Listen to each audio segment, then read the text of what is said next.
ওয়ালাইকুম সুপ্রশিক্ষার্থী, ষান্মাসিক সামষ্টিক মূল্যায়ন 2024, বিষয় ইতিহাস ও সামাজিক বিজ্ঞান, শ্রেণী ষষ্ঠ, তারিখ হচ্ছে 15/7/2024। ওকে, তো আমরা এখানে কিছু একটা নমুনা কোশ্চেন দেখাবো। এখানে অ্যাকচুয়ালি এটা কিন্তু মেইন কোশ্চেন না, এটা হচ্ছে নমুনা কোশ্চেন।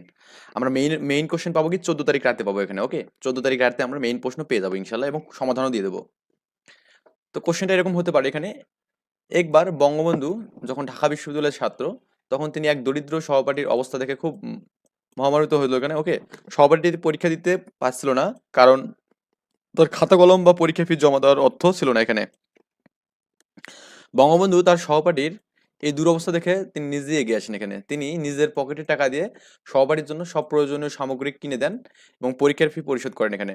বঙ্গবন্ধুর এই উদারতা ও মানবিকতার কারণে সেই সহপাঠী পরীক্ষা দিতে সক্ষম হন এবং সফলভাবে উত্তীর্ণ হন এখানে। এই ছোট ঘটনাটি বঙ্গবন্ধু বিশাল হৃদয়ের এবং অসহায় মানুষের প্রতি তার অসীম ভালোবাসার একটি উদাহরণ। তার উদারতা এবং মানবিকতা সবসময় অনুপ্রেরিত এবং শিক্ষণীয় এখানে। ওকে, তো এখান থেকে আমাদের কাজ এখানে থাকতে পারে অনেকগুলো, মানে জাস্ট এর সাপেক্ষে থাকতে পারে কাজ একক কাজ: বঙ্গবন্ধু শেখ মুজিবুর রহমানের শিক্ষা জীবনের কোন ঘটনা তার উদারতার প্রমাণ দেয় এখানে। ওকে, এই কোশ্চেনটা আমাদের এখানে থাকতে পারে এখানে। আবার কিভাবে বঙ্গবন্ধু তার সহপাঠী পরীক্ষা দিতে সাহায্য করেন এখানে। তো আমরা কিন্তু এখান থেকে জাস্ট অ্যান্সারটা আমরা দেখতে পাবো এখানে। আচ্ছা, এবার সে কাজ 2 দলগত কাজ দিয়েছে। দেখুন আমাদের কাজটা কি দিয়েছে: বঙ্গবন্ধুর উদারতা এবং মানবিকতার গল্প শুনে তোমার মধ্যে কি পরিবর্তন এসেছে এটা আমাদের লিখতে বলছে, এবং বলছে বঙ্গবন্ধুর এই গল্প শুনে তোমার মধ্যে কি কি পরিবর্তন আসবে, এবং আসবে 3 বন্ধু তালিকা করতে বলছে এখানে। তো আমাদের এখানে প্রথম বন্ধু, দ্বিতীয় বন্ধু এবং তৃতীয় বন্ধু। ওকে, 3টা বন্ধু আছে, তাদের এখানে তালিকা করা হবে এখানে। মানুষের প্রতি আরো সহানুভূতিশীল হওয়া, তারপর এখানে কি প্রয়োজনে মানুষের সাহায্য করার চেষ্টা করা, এবং প্রয়োজনে মানুষের সাহায্য করার চেষ্টা করা, মানে প্রথম বন্ধু এবং দ্বিতীয় বন্ধুর এখানে একই কাজ বলছে। অ্যাকচুয়ালি এগুলো হচ্ছে আমাদের নমুনা কোশ্চেন, এরকম টাইপের কোশ্চেন হতে পারে এখানে। আমি এখানে বলবো না যে এরকম এটা কোশ্চেন, এটা আসলে না। তো আপনারা একটু জাস্ট এগুলো একটু ভালো করে অনুশীলন করবেন নাকি এরকম টাইপের বিষয়গুলো। বেগম রোকেয়া একবার এক দরিদ্র মেয়ের শিক্ষার ব্যয়ভার নিয়ে বহন করেন এখানে। মেয়েটির পরিবারে আর্থিক সংকটে ছিল এবং মেয়েটি পড়াশোনা বন্ধ হওয়ার উপক্রম হয়। রোকেয়া সেই মেয়েটির কষ্ট দেখে তাকে নিজের স্কুলে ভর্তি করেন এবং তার সমস্ত পড়াশোনার খরচ বহন করেন। এর ফলে মেয়েটি শিক্ষার আলো পায় এবং তার জীবনের পরিবর্তন হয় এখানে। দলগত কাজ করতে বলছে এখানে: বঙ্গবন্ধু ও বেগম রোকেয়ার উদারতার মধ্যে কি মিল আছে? সমাজের উন্নয়নে উদারতা এবং মানবতার ভূমিকা কতটুকু গুরুত্বপূর্ণ? এই দুটি গল্পে আমাদের সমাজে কি বার্তা দেয় এখানে? এটা কিন্তু আমাদের এখানে লিখতে বলছে। ওকে, আমরা খুব সিম্পল ভাবে এটা লিখবো, ইনশাল্লাহ পারবো। ব্যাপার হচ্ছে আমাদের জাস্ট এগুলো নমুনা কোশ্চেন, এগুলো জাস্ট আমি কোশ্চেনের প্যাটার্ন দেখাচ্ছি এখানে। 4 নম্বর কাজ দিয়েছে এখানে একক কাজ: একটি ক্ষুদ্র নৃগোষ্ঠী গ্রাম বাস করতে এখানে। তাদের প্রধান উৎস ছিল কৃষি। এই সম্প্রদায়টি নিজেদের ঐতিহ্য, ভাষা এবং সংস্কৃতিকে ধরে রেখেছিলেন।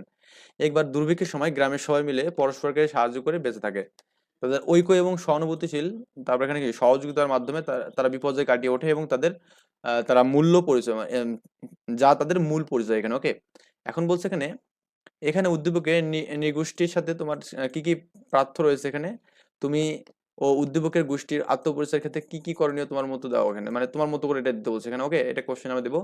এখানে দেখছেন রাস্তার মধ্যে জঞ্জাট, এখানে ক্রসিং দেওয়া আছে এখানে। ওকে, এটা দলগত কাজ 5 দিয়েছে কি: উদ্যোগে কিসের আলোকচিত্র তুলে ধরা হয়েছে, এটি সামাজিক জীবনে কেমন প্রভাব বিস্তার করতে পারে বলে তুমি মনে করো? এই নিয়মগুলো বাস্তবায়নে তোমার ভূমিকা কি এখানে, এটা বলছে। তো আমি এখানে সামাজিক বিজ্ঞানের ক্ষেত্রে একটা ইম্পর্টেন্ট কোশ্চেন দেবো, সেটা হচ্ছে আমাদের এখানে দেখুন: এক মহান ব্যক্তি 1920 সালের 17ই মার্চ জন্মগ্রহণ করেন। এখানে কার কথা বলা হয়েছে এবং তার জন্ম পরিচয় দিতে বলছে। এখানে অ্যাকচুয়ালি বঙ্গবন্ধু শেখ মুজিবুর রহমানের কথা বলা আছে। এই মহান ব্যক্তি 1920 সালের 17ই মার্চ গোপালগঞ্জের টুঙ্গিপাড়া গ্রামে শেখ পরিবারে জন্মগ্রহণ করেন। ওকে, তার বাবার নাম ছিল শেখ লুৎফর রহমান, তার মাতার নাম ছিল কি সায়রা খাতুন এখানে। ওকে, তো এই বিষয়গুলো দিলেই কিন্তু আমাদের মোটামুটি হবে। সো এই কোশ্চেনটা খুবই ইম্পর্টেন্ট, একটু আমি এখানে 3 স্টার দিয়ে রাখলাম। এটা একটু ভালো করে পড়বেন এখানে। ওকে, আর আমরা মেইন প্রশ্নপত্রের জন্য আমরা এখানে ওয়েট করবো কতক্ষণ পর্যন্ত? পরীক্ষার আগের দিনের রাতে। ওকে, আমরা খুবই ট্রাই করবো 7টা থেকে 8টার মধ্যে দেওয়ার ট্রাই করবো, যদি আমরা হাতে পেয়ে যাই। ওকে, আর হাতে না পাইলে তো আমাদের কোনো কিছু করার নেই এখানে, তাই না? আচ্ছা, ভালো থাকবেন সবাই, আল্লাহ হাফেজ, আমার জন্য দোয়া করবেন।